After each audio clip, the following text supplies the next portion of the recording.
मंत्री बृजेंद्र प्रताप सिंह है और ये काफी टाइम से हमको प्रताड़ित कर रहे हैं। ये जबरदस्ती चिल्लाने लगे कि वो आग में जलने वाली थी, आग में कूदने वाली थी और ऐसा करके इन लोगों ने पुलिस को भी घबरा दिया, प्रशासन को घबरा दिया, हमको भी घबरा दिया, सबको घबरा दिया। वहां अफरा तफरी मच गई। एक तो गाली गलोच बद्दी बद्दी, ऊपर से के जल रही हैं और ये दारू पी के आई हैं और ये चप्पल लेके हैं, जबकि ऐसा कुछ भी नहीं था। कृष्ण जन्माष्टमी पर जुगल किशोर मंदिर में हंगामा करने के बाद आरोप में पन्ना राजघराने की महारानी जितेश्वर देवी को जमानत मिल गई है। सीजेएम कोर्ट से निरस्त होने के बाद शनिवार शाम डीजे कोर्ट से जमानत मिली। उन पर आरोप है कि उन्होंने बुंदेलखंड के आराध्य देव श्री जुगल किशोर मंदिर में जन्माष्टमी की आरती के दौरान हंगामा किया था। जमानत मिलने के पश्चात जितेंद्र देवी का एक वीडियो सोशल मीडिया पर काफी तेजी से वायरल हो रहा है, जहां पर वे अपनी आप बीती बता रही हैं। उनका कहना है कि जन्माष्टमी के दिन जुगल किशोर मंदिर में उनके और उनके बेटे के साथ षड्यंत्र किया गया था और उन्हें विधवा कहकर एवं अभद्र गालियां दी गई थी और उन्हें शराबी भी कहा गया था। क्या कुछ कहा महारानी जितेश्वर देवी ने, आप भी सुनिए। पन्ना जो है मंदिरों की नगरी है और यहाँ पे परंपरागत 2-2.5 साल से परंपराएं जो चलती आ रही है, उसमें जो मंत्री जी थे बृजेंद्र प्रताप सिंह जी ने, ये रथ यात्रा के टाइम से चालू हुआ कि उनको वीआईपी कल्चर की आदत है और वो वीआईपी गेस्ट लाते हैं और हम लोगों ने लगभग उस टाइम भी 1.5-2 घंटे इंतजार किया रथ यात्रा के लिए। वहां भी हम लोग बर्दाश्त कर गए। उसके बाद में बलदाऊ मंदिर में जो कभी भी नहीं होता, परंपरा के विरुद्ध 2 चंवर निकाले गए और वीआईपी क्योंकि मंत्री बृजेंद्र प्रताप सिंह को वीआईपी कल्चर की आदत है, उनने स्पेशली मंदिर से एक चौर अपने लिए निकलाई जो उनको निकाल के दी, जो वीडियो में भी है। उस वक्त हमने कुछ नहीं कहा क्योंकि राज परिवार के सदस्य हम चले आए। बाद में पुजारियों को बुला के उसकी चर्चा, उन लोगों ने माफी मांगी कि दोबारा ऐसा नहीं होगा, एक चौर ही निकलती। उसके बाद में जो जुगल किशोर मंदिर में महाराज साहब को बाहर रोक दिया गया, उनको अंदर नहीं जाने दिया गया। जब हमको बताया गया कि परंपरा टूटेगी, क्योंकि चौर की जो प्रथा होती है उसमें जो राजा होता है वो भगवान से क्षमा याचना करता है सबकी गलतियों के लिए और भार जो होता है राजा पे रहता है। तो हम वहां गए क्योंकि हमारे बेटे नाबालिग है। कोई भी माँ ये नहीं चाहेगी कि उसके बेटे पे किसी भी तरह की अशुभ चीजें उतरे, अगर हम इसको मानते हैं तो। हम मंदिर गए। मंदिर में जाने के बाद में जब हमने उनसे चंवर मांगा तो उन्होंने हमको गाली बकी, बहुत ही खराब गाली बकी और विधवा वगैरह बोला। हमने फिर भी चंवर किया, ऐसा नहीं करो वैसा नहीं, क्योंकि चंवर उल्टी और सीधी चलानी पड़ती है पाप उतारने के लिए। तो हमसे जो बना हमने श्रद्धा से किया। उसके बाद में हमने उनको चंवर देने के लिए आवाज दी और वीडियो में 2 धक्के हैं, परंतु एक धक्का और साइड से लगा और ये कुछ लोग जो पीछे थे वो चंवर को लेकर चिल्लाने लग गए, ऐसे कैसे चला रही है वैसे। और ये जो मंदिर के अंदर थे ये एंटी नेशनल एलिमेंट थे जो उपद्रवी होते हैं। पहली बात तो ये वहां आए कैसे, ये अंदर थे कैसे, ये भी नहीं पता। उसके बाद में जब पुजारी जी को हमने कहा कि हमको आरती दे दो, हमको जाना है, गाली गलौज करने लगे। इतनी अभद्र गालियां दी कि हम बता नहीं सकते। तो हमने उनसे कहा हमको आरती दे दीजिए, हमको जाना। तो हम आरती लेके जाने लगे। उन्होंने कहा आरती नहीं मिलेगी, आप विधवा हैं, आप 2-4 गालियां दी। हमने कहा नहीं, हम आरती लेके जाएंगे और हम भगवान से क्षमा याचना करके हम अपना जा रहे थे। उसमें धक्का मुक्की सब हो गई।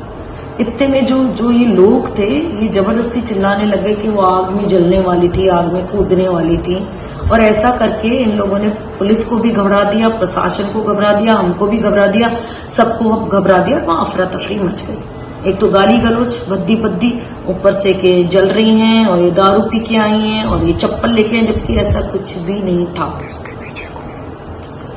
उसके पश्चात हम वहां से अपने पैलेस चले आए और सो गए शांति से, शांतिपूर्वक। इसके पीछे आपको क्या लगता है कि कौन लोग हैं? इसके पीछे एक्चुअली मंत्री बृजेंद्र प्रताप सिंह है और ये काफी टाइम से हमको प्रताड़ित कर रहे हैं और इनका ये रिकॉर्ड रहा है। अगर आप पूरे जिला में लोगों से पूछे, सभी कोई प्रताड़ित है और ऐसा काम कम से कम ईश्वर से तो इंसान डरे।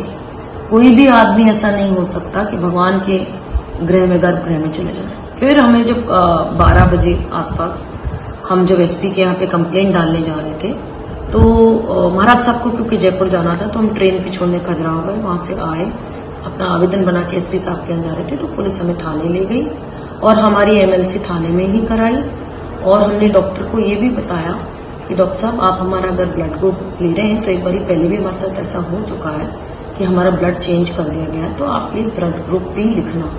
अब वहाँ क्या होता है हमको पता नहीं, क्योंकि एमएलसी कभी थाने में नहीं होती।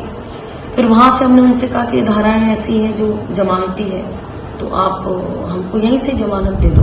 बोला नहीं, आपको वहां ले जाना पड़ेगा, बहुत प्रेशर लगेगा। तो हमको ले गए कोर्ट से उन्होंने हमको जेल भेज दिया और वहां से फिर हमको जमानत मिल गई।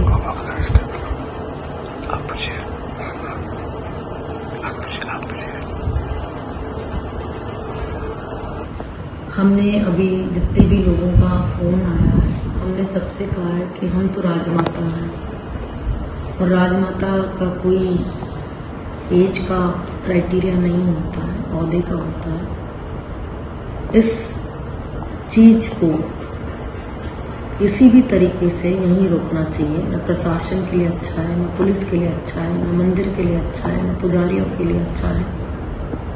और राजपरिवार को भी राजपरिवार भी यही चाहता है, क्योंकि क्षमा बड़ों को चाहिए।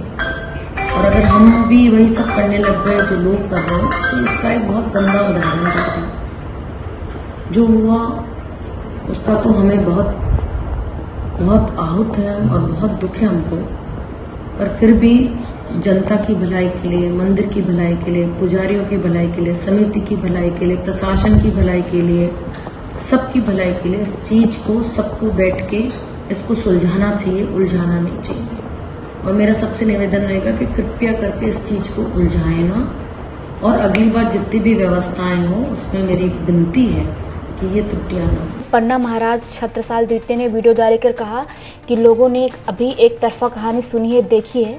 उन्होंने कहा कि हमारे साथ अन्याय हुआ है, हमारी परंपरा को भंग करने के षड्यंत्र रचा गया।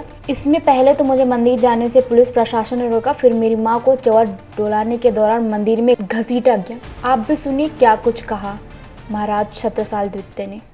ये बोलना चाहता हूँ कि सब लोगों ने जैसे कि देखा, एक तरफा कहानी सुनी सबने। हमें मतलब मुझे मंदिर के अंदर प्रवेश करने से रोका गया था पुलिस प्रशासन द्वारा, जो पूरा का पूरा षड्यंत्र रचा गया था। मुझे बुलाने, निमंत्रण देने पुजारी खुद आते हैं कि आओ परंपरा निभाओ, और कलेक्टर साहब के साथ मीटिंग भी होती है, जहाँ पे मीटिंग में भी बुलाया जाता है। और हमें बुलाने के बाद वहां पे मुझे पुलिस प्रशासन द्वारा रोका गया था। उसके बाद ही तभी मेरी माँ मतलब राजमाता साहब वहां मंदिर की तरफ गई थी, परंपरा ना टूटे इसके कारण।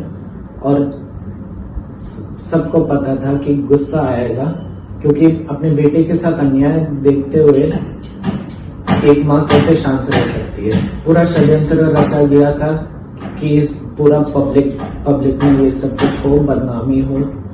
मेरा बस इतना निवेदन है आप लोगों से कि पूरा षड्यंत्र रचा गया। और जिस परंपरा की बात करते पुजारी कि 300 साल 400 साल पुरानी परंपरा, वो दो दिन पहले बलदाव जन्माष्टमी के दिन, बलदाव छठ के दिन, हर छठ के दिन दो चौर निकाली गई थी। एक हमें दिया गया, एक मंदिर को, एक मंत्री को दिया गया। तो फिर 2 चौर कभी निकली नहीं है। उसी टाइम परंपरा तोड़ दी गई थी इन लोगों के द्वारा। और अभी जैसे कि ये परंपरा तोड़ने की भी साजिश में थे, जो टूट नहीं पाई। पर अगर फिर भी पन्ना नगर वासियों को मेरा निवेदन है, अगर ये जो चीजें हुई इससे ठेस पहुंची हो, मुझे बड़ा दुख है ये सब हुआ, पर गलती अपने अधिकार के लिए लड़ना खुद कृष्ण भगवान ने बताया है। अपने अधिकार के लिए लड़ा जाता है, वरना उसका दुख नहीं मनाया जाता। और ये कोई नहीं देख रहा कि हमारी माँ को धकेला गया। ऐसा तो कुछ नहीं था कि आरती को रोक रहे थे, कुछ नहीं, बस परंपरा अनुसार निभाने गए। अब हमारी माँ यानी राजमाता साहब को क्या पता कि कौन सा गर्भगृह कैसे चौर ढलाते हैं, और ऐसा तो कहीं नहीं लिखा कि कैसे चौर ढलाया जाता है या कुछ होता है। परंपरा अनुसार, परंपरा तो ये बलदाव जी के दिन भी तोड़ गए थे, और श्री जुगलकेश्वर मंदिर में इन लोगों ने पूरी षड्यंत्र रची। उस दिन नहीं एसपी आए, नहीं कलेक्टर आए, नहीं मंत्री आए पूजा करने के लिए। मैं एक 16-17 साल का बच्चा जिसके पिताश्री गुजर गए, बस अपनी परंपरा निभा के वापस चला जाता हूँ, परंपरा निभाने आता हूँ, जो मेरी पूर्वजों की परंपरा है, उसी चीज को रोकने की षड्यंत्र रही है सब कुछ। और जैसे वीडियो में दिखाया गया है, मुझे रोकने की कोशिश करी गई थी, रोक लिया था वहां पे और घुसने नहीं दिया था मंदिर में। जहाँ के एसपी साहब के बयान है कि राज परिवार का सदस्य आता है, तो इन्हीं लोगों को हमें गाइड करना चाहिए कि हम वहां पहुंच जाए टाइम से, और आधा घंटा पहले पहुंचने के बावजूद पुलिस द्वारा हमें रोका गया था। अब आप बताइए कहाँ का न्याय है ये? और अदालत से तो इंसाफ मिलेगा ही मिलेगा, पर पन्ना नगर वासियों से भी इंसाफ चाहिए कि वो जाने कि असलियत में हुआ क्या। ये सब कुछ एक षड्यंत्र रच के जिसमें हमारी मां शिकार हो गई और उनको जेल में डाल दिया गया। एक चीज बताइए, और सभी पन्ना नगर वासियों से मेरी निवेदन है कि कभी भी एक तरफा कहानी सुन के ज्यादा बोलना नहीं चाहिए।